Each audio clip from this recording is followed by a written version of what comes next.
مجھے اپنے دل میں یاد کرتا ہے، میں بھی اسے اپنے دل میں یاد کرتا ہوں۔ جب میرا بندہ کسی محفل میں میرا ذکر کرتا ہے، میں اس سے کہیں بہتر محفل میں اس کا ذکر کرتا ہوں۔ اللہ کی محفل تو ملائے اعلیٰ کی ہے، ملائکہ مقربین کی ہے۔ بہرحال اللہ کو تم اپنے دل میں مستحضر رکھو، اللہ تعالیٰ تمہیں بھی یاد رکھے گا۔ دوبارہ فرمایا احفظ اللہ تجدہ امامک تجاہک، اللہ کو یاد رکھو تو اپنے سامنے موجود پاؤ گے، جب چاہو دعا کرو تو احفظ اللہ تجدہ امامک یا تجاہک، اپنے سامنے موجود پاؤ گے۔ اذا سألت فاسأل اللہ، اب آ گیا وہ مرکزی مضمون۔ دیکھو جب مانگو اللہ سے مانگو، غیر اللہ کے سامنے ہاتھ دراز کرو ہی مت۔ ایک حدیث میں آتا یعنی حرام نہیں ہے، دنیاوی قواعد اصول قوانین کے تحت کسی سے مدد چاہنا، کوئی سوال کرنا حرام نہیں ہے۔ آپ سوال کریں، مدد لیں، اسی پر دنیا قائم ہے، ایک دوسرے کے ساتھ تعاون کے ساتھ۔ لیکن اونچا مقام کیا ہے؟ کسی سے سوال مت کرو سوائے اللہ، یہاں تک کہ جوتے باندھنے کا تسمہ تمہیں درکار ہے تو بھی کسی سے مت مانگو، اللہ سے مانگو۔ کیا پتہ اللہ کس کے دل میں ڈال دے اور وہ آ کے تمہیں تسمہ پیش کر دے۔ ہوتا ہے ایسا، بسا اوقات ہوتا ہے۔ جو اللہ کے ساتھ لو لگا کر رکھنے والے ہیں ان کے تو ایسے واقعات ہوتے ہیں کہ دل میں ایک بات آئی اور اس کے بعد وہی بات جو ہے وہ کوئی شخص آ گیا اور اس نے وہ بات پوری کر دی۔ کیونکہ لوگوں کے دل جو ہے وہ تو اللہ کے دو انگلیوں کے مابین جو چاہتا پھیر دیتا ہے۔ کیا پتہ اللہ کسی فرشتے کو انسانی شکل میں بھیج دے، آتا ہے فرشتہ، آتا ہے انسانی شکل میں، آتا ہے آپ کی تکلیف کو رفع کر دے، آپ کی ضرورت کو پورا کر دے، اسی سے مانگو، کسی اور سے مانگو۔ یہ ہے توحید کا لب لباب۔ یوں سمجھیے اسلام کی جڑ کیا ہے؟ ایمان۔ اسلام کا جو خارجی نظام عمل ہے، انفرادی اعمال ہو اجتماعی ہو، ان سب کی روح رواں کیا ہے؟ ایمان۔ ٹھیک، ایک بات ہو گئی۔ ایمان کا خلاصہ لب لباب کیا ہے؟ ایمان باللہ۔ جیسے ایمان بالآخرہ بھی ہے، ایمان بالملائکہ ہے، ایمان بالانبیاء ہے، ایمان بالرسل ہے، ایمان بالکتب ہے، ایمان بالقلب ہے، لیکن اصل ایمان، اسی لیے ایمان مجمل میں آپ کو معلوم ہے کسی اور چیز کا ذکر نہیں۔ آمنت باللہ کما ہوا باسمائہ وصفاتہ وقبلت جمیع احکامہ اقرار باللسان وتصدیق بالقلب، یہ ایمان مجمل ہے۔ اجمالی طور پر ایمان اس کا نام ہے، ہاں مفصل تفصیلی طور پر آمنت باللہ وملائکتہ وکتبہ ورسلہ والیوم الآخر والقدر خیرہ وشرہ من اللہ تعالی۔ تو اسلام کی جڑ ایمان، اور اسلام کا سارا جو نظام عمل ہے، چاہے انفرادی اعمال ہو چاہے اجتماعی، ان سب کی روح رواں ایمان، اور ایمان کا خلاصہ ایمان باللہ۔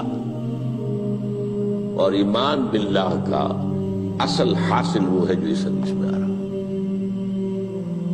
اس کے دو ہیں تقاضے، عبادت صرف اسی کی، استعانت صرف اسی سے۔ اس لیے میں نے سورہ فاتحہ کا تذکرہ شروع میں کیا، یہ عبادت کا جوہر ہے، عبادت کا جو ہے یہ ایمان کا حاصل، عبادت صرف اس کی ہے اور استعانت صرف اس سے۔ استعانت ہی میں سوال بھی آ گیا، یہ بھی مدد ہے۔ آپ کسی سے کچھ مدد مالی چاہ رہے ہیں یا کوئی اور مدد چاہتے ہیں، کسی کام میں مدد چاہتے ہیں، جیسے میں نے کہا تھا کہ سفارش کرانا چاہتے ہیں، یہ بھی مدد ہے۔ وَإِذَا اسْتَعَنْتَ فَاسْتَعِنْ بِاللَّهِ، اور جب مدد مانگو صرف اللہ سے مانگو۔ اور وہ سارے الفاظ یاد کر لیے، استدعاء، استعانت، استغاثہ، یہ جو غوث اعظم سے استغاثہ کیا جاتا ہے یہ تو شرک ہے۔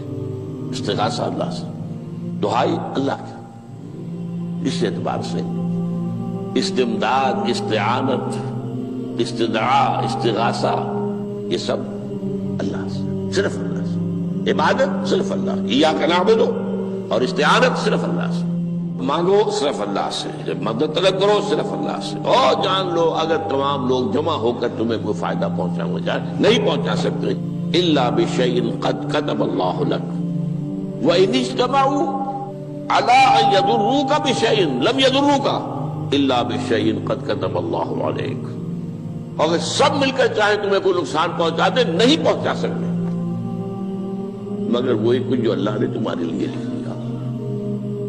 اب بتائیے خوف کی جڑ کٹ جائے گی کہ نہیں؟ یہ جو ایمان جو ہے یہ خوف اور حزن دونوں سے نجات دلانے والی بات ہے۔ جو حقیقی مومن ہے وہ اللہ کا ولی ہے، حقیقی مومن وہ اللہ کا ولی ہے، اور الا ان اولیاء اللہ لا خوف علیہم ولا هم يحزنون۔ یہ اولیاء اللہ کو علیحدہ مخلوق نہیں ہے، کوئی ان کے سر پہ سینگ نہیں ہوتے، انسان ہی ہوتے ہیں، لیکن حقیقی معنی میں مومن ان اعتبارات سے جو آج ہم پڑھ رہے ہیں ایمان اس درجے کا پہنچ گیا تو اللہ کا ولی ہے۔ ان لوگوں کے لیے خوف کس بات کا ہوگا؟ کس سے خوف کروں؟ اس کے ہاتھ میں کچھ ہے ہی نہیں، اور اگر کچھ اللہ نے میرے لیے لکھ دیا وہ آ کر رہے گا، چاہے میں لاکھ گڑ گڑاؤں اور اس کے سامنے کہ مجھے چھوڑ دے، اگر اللہ نے لکھا وہ آیا وہ تو آئے گا، تو کاہے کو اس کے سامنے گڑ گڑانا، کاہے کو جبرسائی کرنا اس کے سامنے، اور کسی کے ہاتھ میں کچھ ہے ہی نہیں، میرا خیر ہے ہی نہیں، کاہے کو خوشامد کروں اس کی۔ اور سنیے، رفعت الاقلام، دیکھو نوجوان، قلمیں اٹھا لی گئی ہیں، وجفت الصحف، اور جو رجسٹر ہیں صحیفے ان کی سیاہی خشک ہو چکی ہے۔ یہ ہے وہ اللہ کا علم، اس میں ہر شے لکھ دی گئی ہے، اس کی قلم اٹھا لیے گئے۔ جیسے آپ کو معلوم ہے امتحان ہوتا تھا، 3 گھنٹے ختم ہو گئے، اسٹاپ رائٹنگ، بس اب قلم رک جانا چاہیے۔ وہ قلم تو تقدیر کا کاتب جو ہے وہ قلم اس کا اب اٹھا لیا گیا، اور جو صحیفے جن پر یہ لکھا گیا وہ خشک ہو گئے۔ یہ تو روایت ہے جو امام ترمذی نے جس کو روایت کیا، یہ متن ان کا ہے جو ہم نے پڑھا ابھی، اور ان کا قول یہ ہے کہ یہ حدیث حسن صحیح ہے، لیکن یہی روایت اور انہی راوی سے عبداللہ ابن عباس سے رضی اللہ تعالیٰ عنہما اور بھی محدثین نے کی ہے، اس میں سے ایک اور متن جو ہے وہ یہاں پر امام نووی نے دے دیا ہے۔ احفظ اللہ تجدہ امامک، یہ تو پہلا وہ ٹکڑا تھا، وقت تو جاہک تھا، یہاں امامک ہے، امام مطلب ایک ہی ہے، اپنے سامنے پاؤ گے۔ اللہ کی حفاظت کرو، اللہ کو دل میں، اللہ کی یاد کو محفوظ رکھو، گویا کہ اللہ کو مستحضر رکھو۔ ذکر اللہ کے معنی کیا ہے؟ استحضار اللہ فی القلب، یہ ذکر اللہ ہے۔ جنہیں ہم ذکر سمجھ بیٹھے ہیں وہ ذکر کے ذریعے ہے۔ اقیم الصلاۃ لذکری، نماز قائم کرو میری یاد کے لیے، نماز ذریعہ ہے یاد کا۔ یہ علیحدہ بات ہے کہ آپ نے 17 رکعتیں بھی پڑھ لی ہو عشاء کی اور یاد آپ کو آئی ہی نہیں کوئی، آپ تو ایک میکینیکل انداز میں جو ہے وہ اٹھک بیٹھک کر رہے ہیں اور آپ کی زبان سے کچھ بھی نکل رہا ہے، تو اس کا آپ کے شعور سے، دل کی گہرائی سے کوئی رابطہ ہے ہی نہیں، وہ ذکر تو نہیں ہوا۔ ہاں نماز فرض تھی وہ ادا ہو گئی، آپ کی فرض ادا ہو گئی۔ تو جنہیں ہم نے ذکر سمجھا وہ ذرائع ذکر ہے، اللہ اللہ سبحان اللہ زبان سے، یہ تاکہ اس کے نتیجے میں وہ ذکر حاصل ہو جائے۔ استحضار اللہ فی القلب، ذکر کے معنی ہے استحضار اللہ فی القلب۔ تعرف الی اللہ فی الرخاء، اور دیکھو کشادگی کے وقت میں تم اللہ کو یاد رکھو، اللہ کی طرف رجوع کیے رہو، بھول نہ جاؤ۔ وہ نہ ہو جو کبھی کہا تھا، بہادر شاہ ظفر کے اشعار میں سے بہت زور کا شعر ہے، ظفر آدمی اس کو نہ جانیے چاہے کتنا ہی ہو فام و ذکا، جسے عیش میں یاد خدا نہ رہی، جسے تیش میں خوف خدا نہ رہا۔ وہ ہے کشادگی کی حالت میں، جبکہ تمہارے لیے کشادگی ہے، اللہ کی طرف رجوع کیے رکھو۔ یعرف کا فی الشدہ، تو اللہ اپنی توجہ تم پر رکھے گا شدت کے وقت میں، جب تمہیں کوئی تکلیف ہے اس تکلیف کو تم پر آسان کر دے گا۔ تکلیف تو آنی ہے، جو لکھی ہوئی ہے وہ تو آئے گی، لیکن یہ کہ اللہ تعالیٰ اس کی شدت کو، ایک ہی چیز ہے جس کو ایک انسان بہت شدت کے ساتھ محسوس کر رہا ہے، دوسرا آدمی اتنا نہیں محسوس کر رہا ہے، احساس کا معاملہ ہوگا نا۔ وہ تو اصل میں اگر انسان کی نرز کٹی ہوئی ہے تو احساس ہوگا ہی نہیں، سرے سے نہیں ہوگا۔ تو اس اعتبار سے اللہ تعالیٰ تمہارے لیے اس شدت کی کمی کر دے گا۔ وَاعْلَمْ أَنَّمَا أَخْطَأَكَ لَمْ يَكُنْ لِيُصِيبَكَ، اور جان لو جو چیز تم سے چھوٹ گئی ہے، رہ گئی ہے، وہ ہرگز تمہیں ملنے والی نہیں تھی۔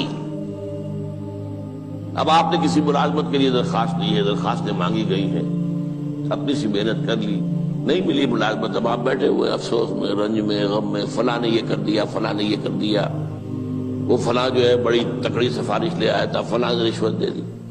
چھوڑو میاں اس کو، وہ تمہارے لیے نہیں تھی۔ کاہے کو اپنے ذہن کے اندر یہ کھچڑی پکا رہے ہو بیٹھے ہوئے؟ خواہ آپ شاید سوء ظن میں بھی مبتلا ہو رہے ہو، کسی نے نہ رشوت دی اور آپ سمجھتے ہو کہ رشوت دی ہے اس نے۔ یہ ساری چیزیں جو ساری سیئات، ان کی جڑ کٹ جائے گی۔ وَاعْلَمْ أَنَّمَا أَخْطَأَكَ لَمْ يَكُنْ لِيُصِيبَكَ وَمَا أَصَابَكَ، اور جو چیز تم پر آ گئی، لَمْ يَكُنْ لِيُخْطِئَكَ، ہو ہی نہیں سکتا تھا کہ وہ تم پر نہ۔ یہ کر لیتا تو ہو جاتا، شاید یہ کر لیتا، میں نے ٹیکا پہلے لگوا دیا ہوتا تو یہ بات نہ ہوتی۔ بھائی وہ جو ہونا تھا وہ ہونا تھا۔ اب یہ وہ چیز ہے جس سے انسان میں کیفیت پیدا ہوتی، تسلیم و رضا۔ ہم بھی تسلیم کی خو ڈالیں گے، بے نیازی تیری عادت ہی صحیح، اے اللہ جو تو نے چاہا مجھے قبول ہے۔ اسی لیے میں نے آپ کو آیتیں سنائی سورۃ تغابن کی، ما اصاب من مصیبت الا باذن اللہ، کوئی مصیبت نہیں آتی مگر اللہ کے اذن سے۔ وَمَن یؤمن باللہ یہد قلبہ، جو اللہ پر ایمان رکھتا ہو اللہ اس کے دل کو ہدایت دے دیتا ہے۔ ہدایت کس بات کی؟ تسلیم و رضا۔ سر دوستاں سلامت کے تو خنجر آزمائی، نہ شبد نصیب دشمن کے شبد ہلاکت تیغت۔ اے اللہ تیری طرف سے ہے، مجھے قبول ہے، اور بظاہر مجھے تکلیف ہو رہی ہے لیکن یقیناً اس میں میرا کوئی خیر ہے۔ بیدک الخیر، تیرے ہاتھ میں تو خیر ہی خیر ہے، جو بھی تیری طرف سے آئے۔ سر تسلیم خم ہے جو مزاج یاد میں، اور یہ مضمون جو ہے زیادہ بڑے پیمانے پر سورہ حدید میں آیا ہے۔ ما اصاب من مصیبت فی الارض ولا فی انفسکم الا فی کتاب من قبل ان نبرأھا، کوئی مصیبت نہیں آتی نہ تمہاری جانوں میں نہ زمین میں، زمین میں زلزلہ آ جانا، سیلاب آ جانا، کچھ اور زمین کا دھنس جانا، یا یہ ہے کہ تمہاری جانوں میں کوئی بخار ہو گیا، کوئی اور تکلیف ہو گئی، اچانک معلوم ہوا کہ انسان جو کینسر ہے، اور کینسر بھی اب 3rd سٹیج کو پہنچ چکا ہے، لیکن جو بھی آیا ہے وہ اللہ کے علم کی کتاب میں پہلے سے لکھا ہوا ہے۔ فی کتاب من قبل ان نبرأھا، یہ کتاب میں درج ہے اس سے پہلے کہ ہم اسے ظاہر کریں۔ اس کا نتیجہ کیا نکلنا چاہیے؟ لیکن لا تأسوا علی ما فاتکم ولا تفرحوا بما آتاکم، افسوس نہ کیا کرو جو تم سے جاتا رہے، چھوٹ جائے، کوئی عزیز فوت ہو گیا، کوئی موقع ہاتھ سے نکل گیا، ارے بھائی میں چوک گیا، بڑا موقع تھا، اب اس پر افسوس کر رہے ہیں؟ نہیں، جو چیز لیکن لا تأسوا علی ما فاتک ولا تفرحوا بما آتاک، جو اللہ تمہیں دے دے اس پر اتراؤ مت۔